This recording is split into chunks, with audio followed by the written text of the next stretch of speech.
Hey race fans, it's Race Day Top 5 with me, Frank 5. Texas Motor Speedway, it's fast, it's dangerous, but it's the Great American Speedway. And the Great American horsepower that is Ford put one guy into Victory Circle and on to Homestead for the championship. And by the way, he's Mr. Mile and a Half.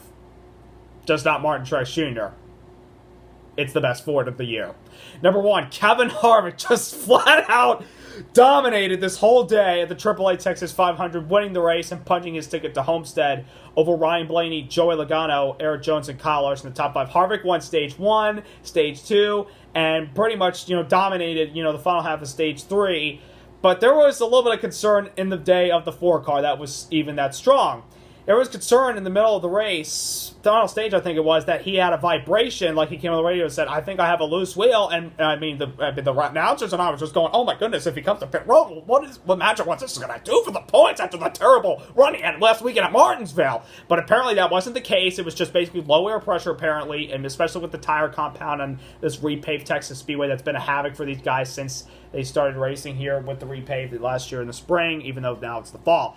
Harvick was able to, put the loose wheel, whatever it was, behind him, and he was able to continue driving towards the front, competing in the top 5 all day. I don't think he even left the top 5 whatsoever, with the exception of green flag pit stops.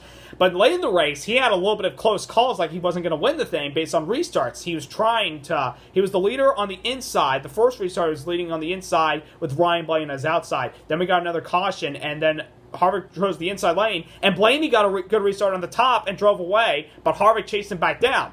And then we had a late race caution for Joey Gase, and Harvick basically chose the top. And he got a good start, but Blaney got a good bump from the 42 of Larson, and I thought if Blaney cleared Harvick going into turn 1, it's over, but Harvick just rocketed on the top, and he was pretty much the best on the top today when it came to restarts, and he just shot on by Blaney and basically said, adios, I'm going to Homestead. And honestly, based on their mile and a half program and Homestead's a mile and a half track and how good Kevin Harvick has been this year, you're probably the guy one day you're looking at your champion.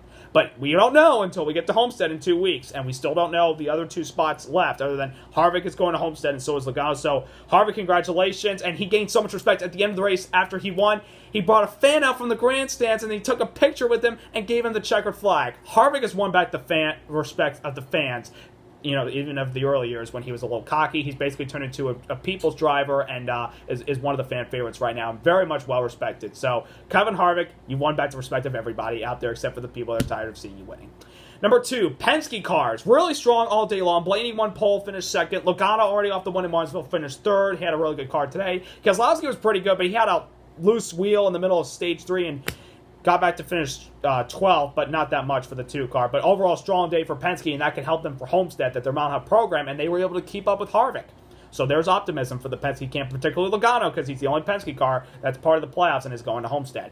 Number 3, Martin Truex Jr. Goodness gracious of me, if you guys make it to Homestead, it's because of everything you overcame from today's race. Truex, off the disappointment of being so close last weekend at Martinsville, had an up-and-down day, had a really good race car. I actually had to start at the back because they changed the engine. Stage 3, where it almost went downhill for Truex, had to come in because he felt a vibration. In the middle of the race, he actually felt a vibration. The second one turned out to be a loose wheel, and he came in, and guess what? After he came in, he got caught for a penalty for men over the wall too soon or speeding. I can't remember what it was. I think it was men over the wall too soon, and he fell 2 laps down and then was basically cycling through pit stops late in the race praying for a caution. He got it, and he got back on the lead lap and was able to finish 9th. So if Truex makes it to Homestead, if we don't get a new winner next week below the cut line, which I'll get to in a moment, then Martin Truex fans can look back on this race, the comeback that you made. That was the defining moment to get you to Homestead. But we won't know until the checkers fly next week at Phoenix, or ISM Raceway as they call it. Number 4, Eric Almirola, who is in a must-win situation like the other 3 drivers below the cut line, had a really good race car, and he had a top 3 car, I think, today. He just needed the track position. He had late in the race, but he was racing side-by-side with the 22 of Logano and got loose, and blamed Logano for basically racing him side-by-side. Eric, you got loose. I don't know what to say. But he's fired up. He wants to go win next week at Phoenix. And, they had a good run in the spring. I don't know exactly where they finished, but I have a good feeling Almirola, after that, as the fire lit on him, to have a shot to win next week. And number 5, Kyle Busch. Came in 46 points above the cut line. That's been cut down to 28 points. And Truex is 3 points behind him. Let me tell you why Kyle Busch is in that position. He had speed, just not the good handling race car all day. And in the middle of the race, after pitting, he came back in for vibration. Then in stage 3, he pitted again and got trapped 2 laps down. And at the end of the race, with that last caution, which set up the green white checker finish, he got his lap back. But he finished 17th. And he didn't earn any points in stage 2 because that unexpected pit stop put him in arrears for the rest of the race, despite getting back in the lead lap.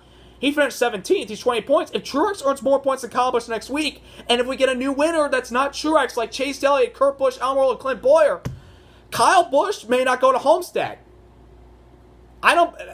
People, can you believe this? That's how this 46 points coming in is not a guarantee. And 28 points next week, I don't think it's a guarantee either. Because we've seen what happens. Anything's possible next week. Kyle Busch could be eliminated. Imagine that. Imagine perhaps the possible favorite to win the championship is going to be knocked out maybe next week at Phoenix, pending Truex earns more points and we get a new winner below the cut line. And I think it's possible. Anything can happen, and it will happen next week, hopefully. Finally, recap, Chase Elliott, 6th place finish, struggled for speed. We really weren't good in practice and qualifying. We were better in the race. We couldn't find the speed to make us a winning race car. And, this is where he got his first ever Xfinity win. Just really felt like we had something for him, but just not enough. That last restart, though, we restarted 8th. We gained 2 spots on the top, especially when the bottom line checked up. We were able to knock off 2 spots and capitalize for 6th place finish. So I'm happy, but we know what we got to do next week. We got to go win at Phoenix. We almost won the race a year ago, and I think we can do it. And we finished third in the spring, despite us getting penalized. But I think we can do it next week and knock out Kyle Busch or Martin Truex Jr. or anybody else. So next week is the deciding factor: who gets into Homestead, who joins Joey Logano and Kevin Harvick. We'll find the answer. So subscribe, like, congrats to Kevin Harvick. The final race to decide who goes to Homestead next week is next week, and I'll see you then.